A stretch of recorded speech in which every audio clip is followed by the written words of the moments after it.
everybody. Welcome to the Truth Crusade, the no spin zone, if I could borrow a quote from Bill O'Reilly.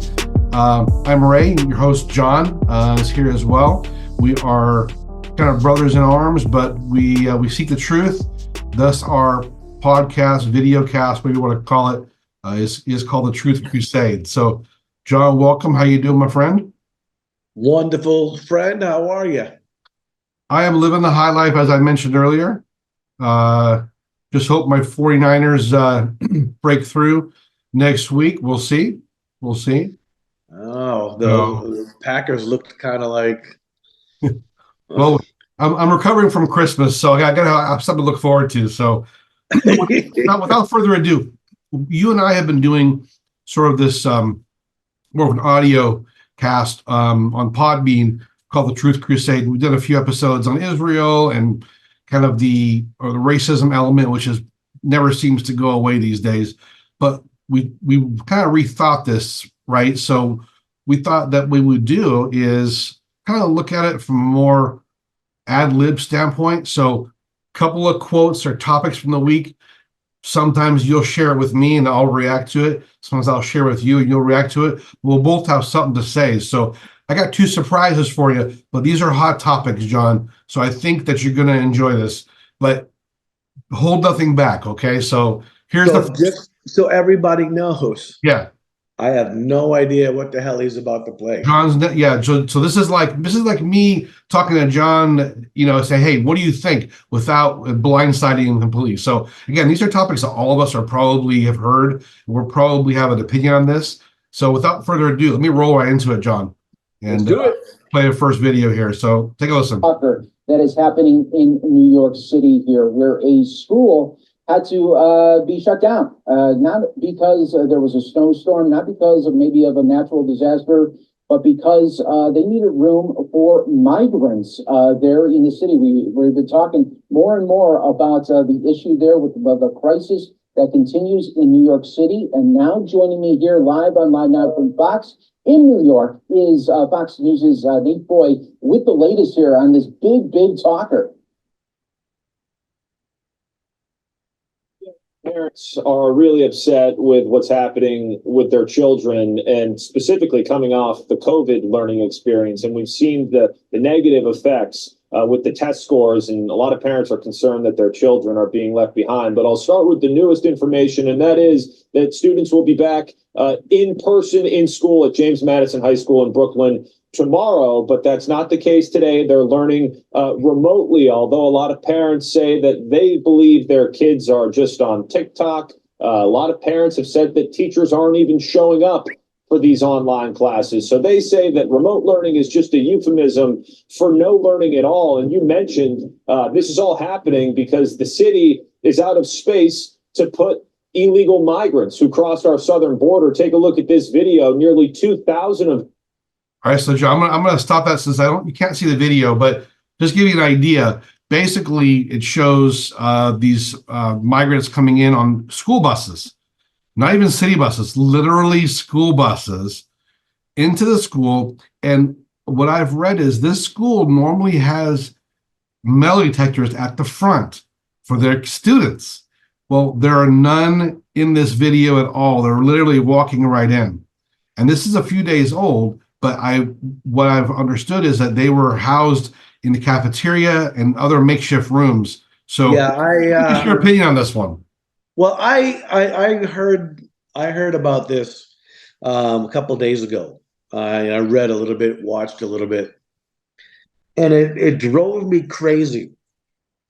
And for a million different reasons. But the one thing that I didn't hear anybody mention, out of all the complaints and things that people had about this, one thing I never heard anybody mention is that it's probably going to have the opposite effect of what they're intending. In other words, what's going to happen is you're going to have all these kids who are going to be shortchanged on their education. And they may not think anything of it right now because they're kids, right? But what's going to happen is they're going to realize later on that they got shortchanged. And what are they going to, and who are they going to blame? they're going to blame all the Hispanic people that were moved in to their school that caused them to be shortchanged on their education. So what's going to happen now is instead of creating tolerance and some kind of acceptance, you're going to cause a whole generation, a whole city of kids, right, to be racist. Well, Against Hispanic people. here's the thing: is this is the school that we know about. I think the ironic thing here is, and I wanted to touch on it with you, is Eric Adams, the mayor of New York, clearly when he took over for the other mayor, I'm trying to think of his name on Bloomberg, or was no, sorry, after Bloomberg. I'm probably convoluting a few mayors, but they were all very left leaning. But Eric Adams made a big point that they were a sanctuary city.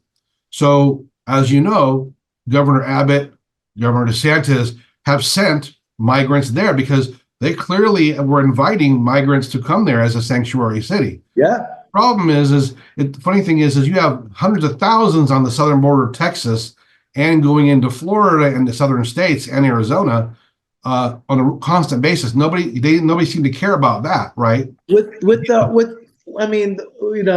the whole idea of housing them in the schools, because this is really what the soundbite was about, right? I mean, let's face it, the education system sucks anyway, right? I think, yeah. And so that the education system is terrible. It sucks. So now you're just making it worse by making these kids. I think that obviously you're giving parents another reason to be distrustful. I mean, first of all, you're displacing students. I think the larger picture again to me is that I think that it basically puts our citizens as second class, or it's basically saying that migrants, not veterans, not the homeless, but migrants that came here illegally, the first thing they did was break the laws of this country, are now considered more important than the children, more important than housing veterans or anybody else. That's a priority for them. I mean, you don't see this stuff, So here's an interesting thought, okay? I heard something about this recently, today, as a matter of fact. So where, remember, when you and I talk, I'm very big on, where did you get, your thought? Why do you have this opinion? Give me a place that this is why I believe in the Bible, right? The Bible gives me a solid guideline, right? It gives me something I can look back to and say, this is where I get my information from. Okay. Where is it? Do you see that it's right in any way to, let all these people come over, first of all, unabatedly, and two, fill up our schools and our hotels with them? Is it in the Constitution? It can't be.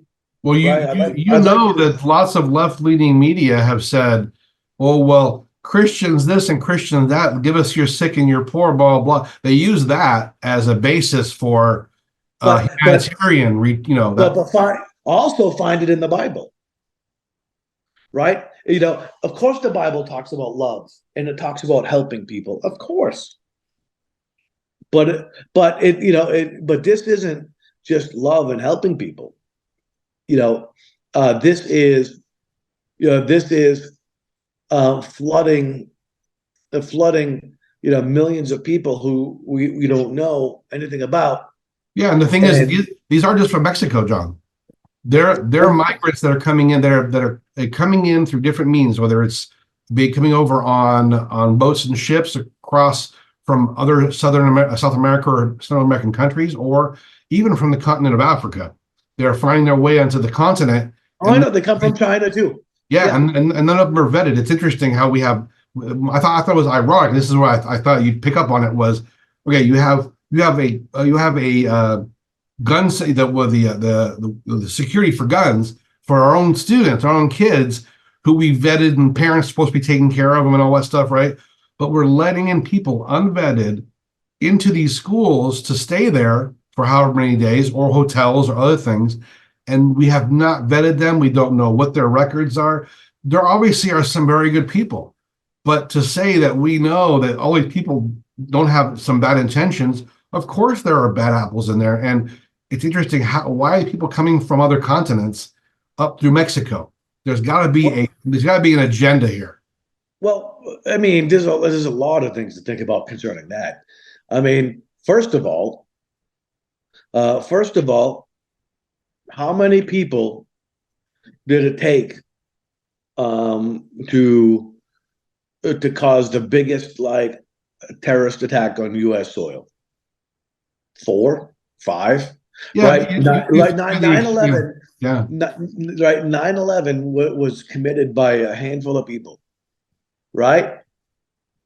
So, it takes how many people does it take to carry a bomb or a piece of C4 into a building and blow the whole thing up? One.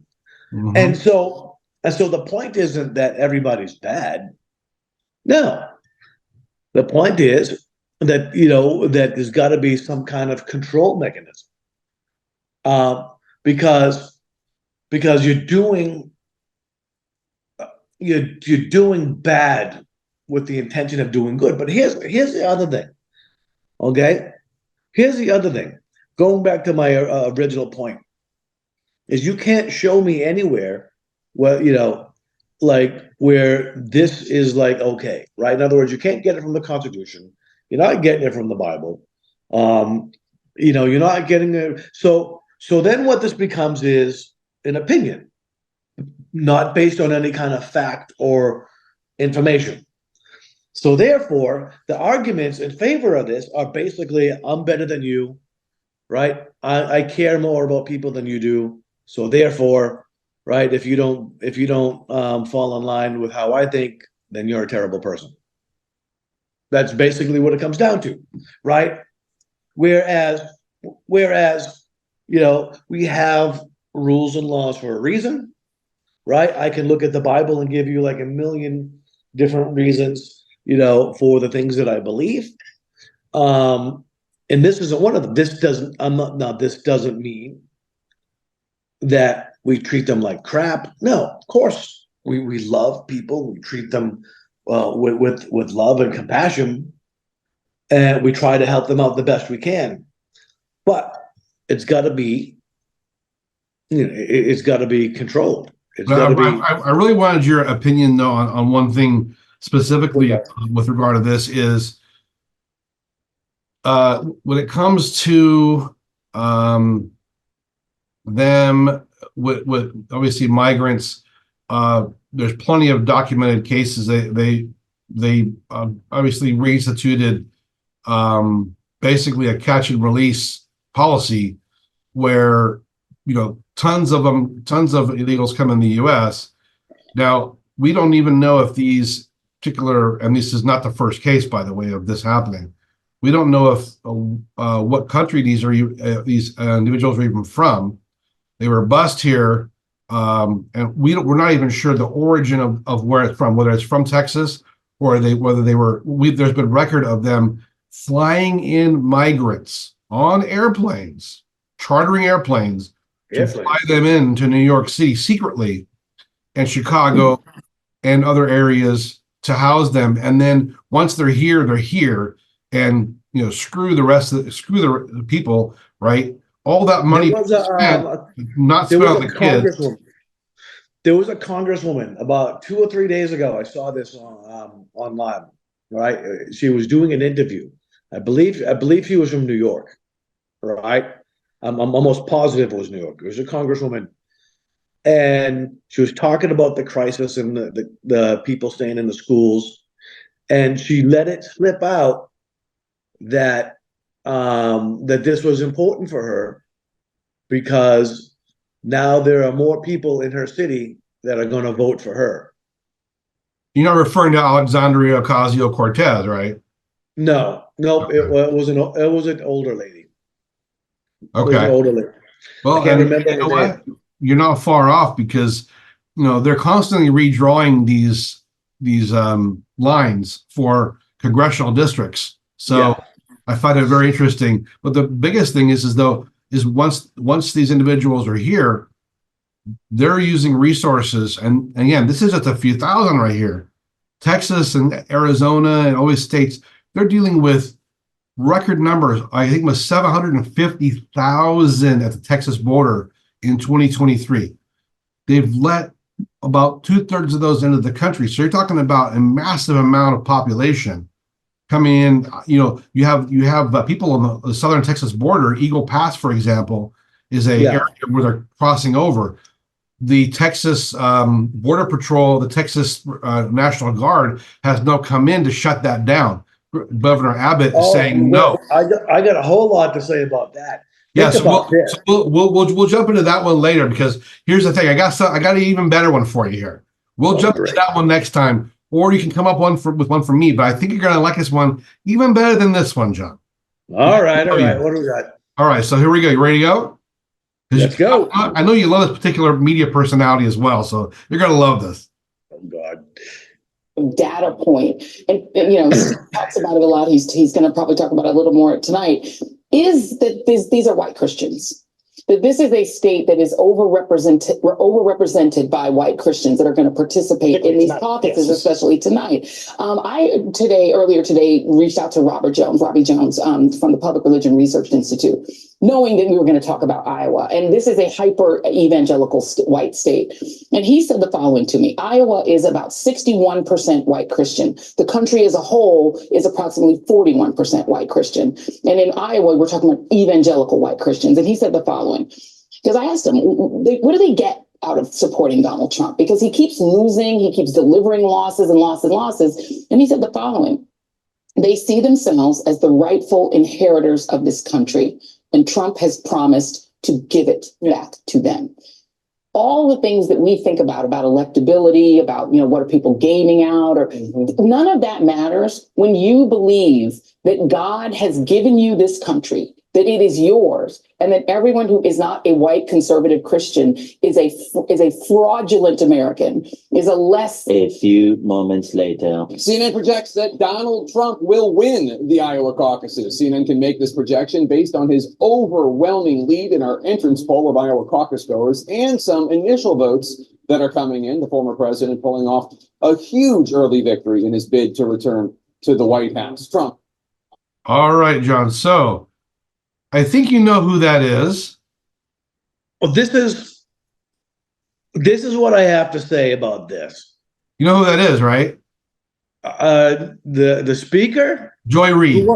Joy Reid, the biggest, the biggest racist in media, probably, or one of the biggest, between Van Jones and Don Lemon and her, right? Okay. So there's way too much to talk about on this one. So listen. So listen. One, like, I dare anybody to point to anything that Donald Trump has said that is outright racist. Not not implications like, he said this, but he means stuff. Shut up. Okay, give me one thing. Okay, number one. Okay, that he has ever said that's racist. Number two, one of the biggest hardcore liberals in the planet, right? Michael Moore. Do you remember this? I'm sure you've heard this. It was a few years ago. I think it was before he got elected the first time, right? Michael Moore said, the people voted for Donald Trump because he shows that he actually cares for them. Yeah, he was talking to a group of United Auto Workers. Yes. Right. Yeah, because he didn't come across as condescending. He didn't come across as, as a politician. He came across as a regular dude, right? So that's why people are voting for him. But the implication, I thought I got more. Don't worry. I know it bothers you when you talk about, first it's race, attack on the race, white, right? Then it's attack on Christians, right? And apparently we're all also evangelical Christians, apparently. We're all lumped into one really nasty group. So one, right? She is using racism or she's using a racist tone to call out racism, right? By the simple fact that she even talks about people being white is racist, right? What you know me very well, right? And you know that I very rarely even use those terms. I hardly ever use black, white, Hispanic. You know what I mean? I don't. Why? Because because we've done this before in one of our previous episodes, right? The term race, right, isn't even scientific. It's not a scientific. We did like two episodes on that, right? And it's not biblical, right? The concept of race isn't even in the Bible. God doesn't see race. Well, you know, and I didn't even let you, I didn't even play the whole video because guess who else is on that panel? Rachel Maddow was on that panel. Joey Reid is on that panel. I think here's the thing that I wanted to ask you about. Okay, obviously both these two, it's a constant like race, baiting Olympics, right? Who can find right the particular group that apparently represents evil and will continue to demonize them, right? So no one's better at it than Rachel Maddow and Joy Reid on MSNBC and CNN, for that matter. Obviously, guys like Jim Acosta are no longer there. Don Lemon is no longer at CNN, but they've been doing this for years. And the fact now that what they're trying to do is, so they kind of are playing sides. They said, well, if you watch the rest of the video, they talk about Nikki Haley and how Trump and Vivek and DeSantis are so evil because they attacked her, and it's because she's a woman, right? There's always a category that they have to put people in so that they can demonize another group, right? And typically it's the race, it's the gender, which is interesting because apparently we should all be gender fluid by their standards, but you have white, male, and now it's evangelical. So now they're lumping Christians in as being evil. They're basically saying that almost half the country is evil. And also, just so you know, Biden tweeted out today with the win in Iowa for Trump, saying it's you and I against MAGA extremists. Is that not who gets more divisive? They talk about Trump being divisive. There's so much. Okay. First of all, I'm not even going to hit on right now on the thing that that I want to hit on. I'm getting that. No, do it. Do what you got to do. Oh, no, I'm going to do it, but I'm going to go somewhere else first. Okay, so first of all, okay, by calling out people for being Christian, okay, what you're saying is that the person that they follow, Jesus Christ, is evil. However, Jesus, what did Jesus talk about? Love, right? Forgiveness, acceptance, right? Jesus did not ever talk about conquering, right, a country. Okay, so however, now let's talk about the ones that they love so very much, and this is going to piss a lot of people off, and I'm sorry, right? Muhammad went and wiped out a whole freaking city because they didn't like what he had to say. Okay, and then his followers, the people who led the movement after him, went and conquered half of Europe, all of northern Africa, and all of the Arabian Peninsula. So, and so what I used to say to people who would say to me, well, the Crusades. Yeah, the Crusades sucked. Okay, the difference between the Crusades, right, and what Islam did was that Islam was following their leader. Right? The Crusades were just a bunch of politicians pretending to follow Jesus. Okay? Because Jesus never talked anything about that. Now that I said all of that, now that I said all of that, okay, you know, divisive. The fact that you categorize people by very definition is divisive. You're dividing people. You're dividing people white, black, Hispanic. You're dividing people as Christian and non-Christian. You're dividing people as conservative and liberal. Okay? And so what these people are doing is they are purposely causing a division by saying the other people are causing division. Yeah, did you notice though in her words, she basically puts evangelical Christians and she talks about how they are part of the Trump MAGA agenda or the Trump MAGA movement, but she calls them extremists. So the narrative that they are trying to form is that anybody who's Christian in general, because they tend to be more conservative, are the problem. And that's exactly what she's doing. They're the ones who are getting Trump elected because Christians are racists. Yeah. Vote for Trump, you're racist. If you're a Christian, well, you must be with Trump. So therefore, by definition, or whatever, you are a racist as well. Yeah. No, they're doing the very thing that they claim they're trying to fight. And it's obvious that it's on purpose.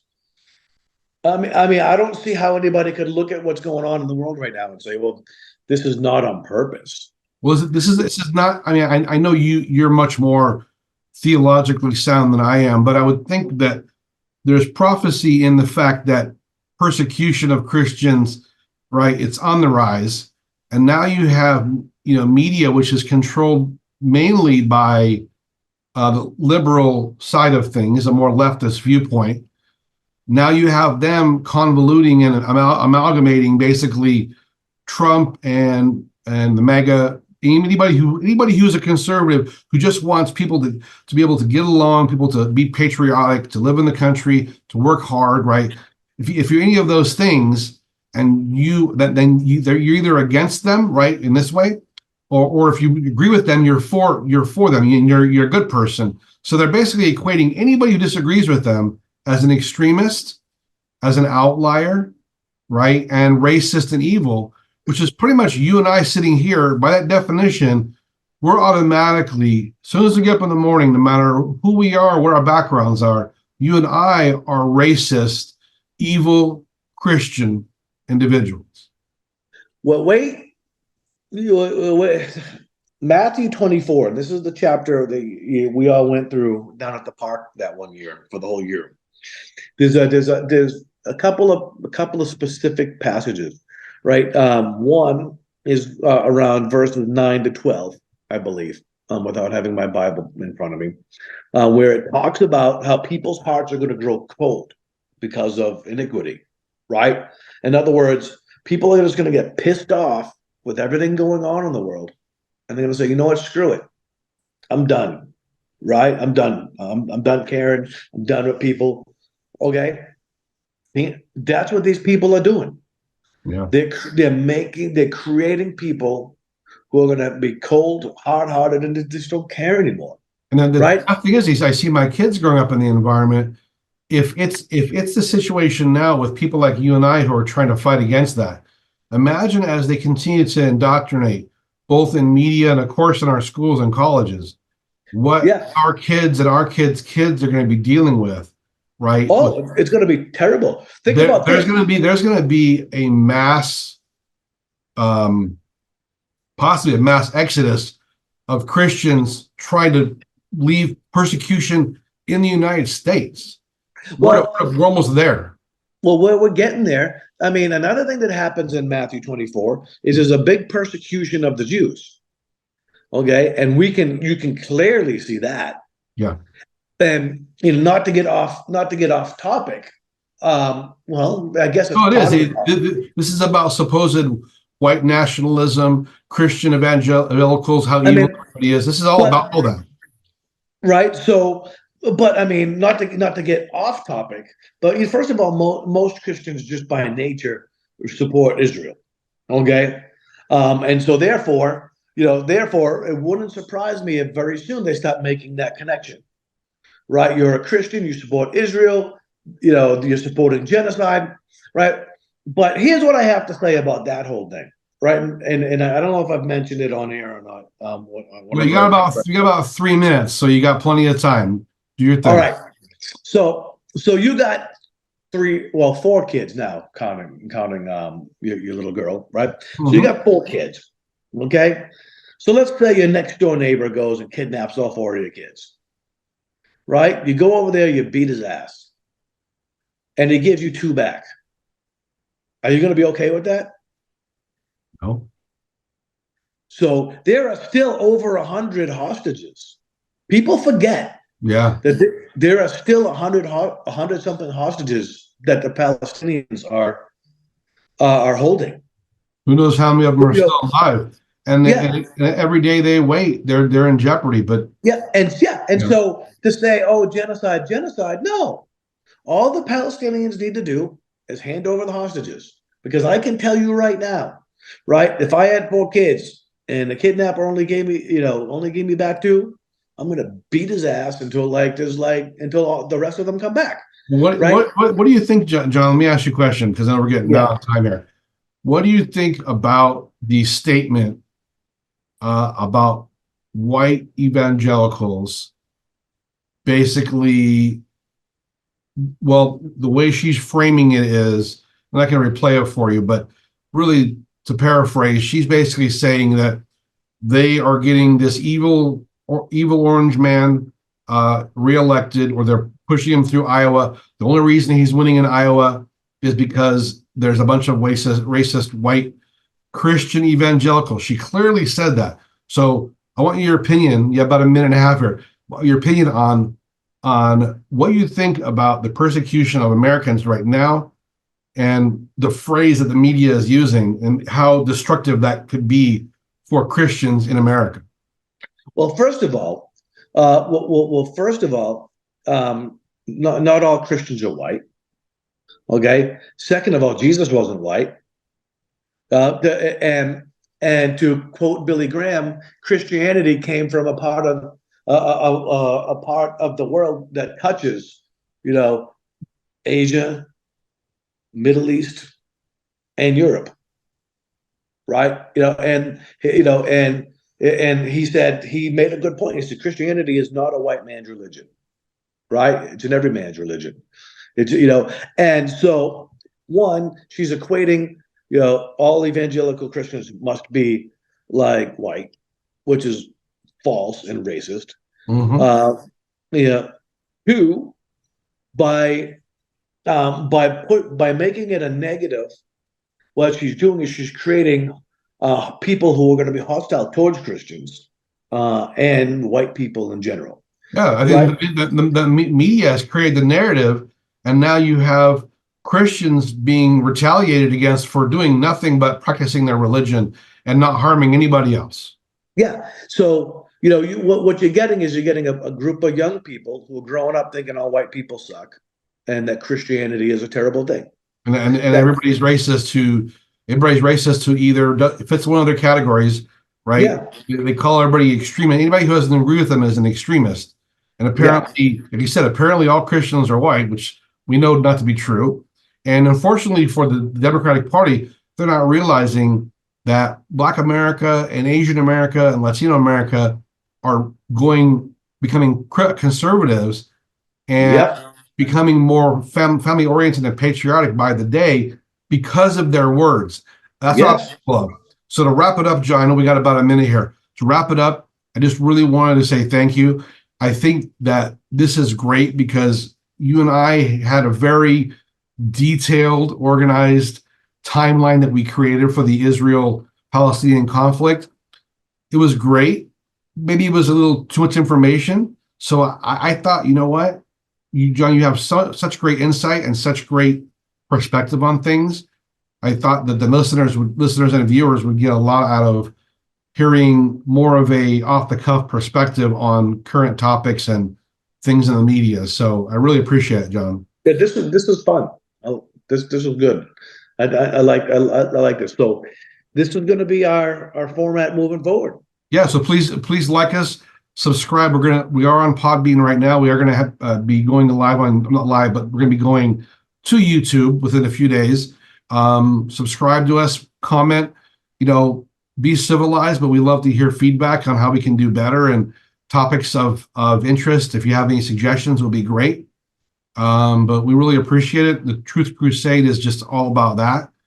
John and I, we might not be professional podcasters, but I think we have valid and qualified opinions based on our backgrounds. So, John, any last parting thoughts? You got about 15, 20 seconds here. Do not allow the media or anybody else influence you. Think for yourself and know that we can work together even if we disagree. Yeah. That is the point. Absolutely. Thank you for tuning in, everybody, and we will be definitely uploading more videos. Our goal is going to be approximately one a week going forward, but again, suggestions will be great. Please let us know if you have any ideas, any format. Let us know if the audio and video is good. We're always a work in progress, truly a work in progress. I know I am. But really, thanks a lot. And everybody have a great new year. Hopefully your first couple weeks have gone great.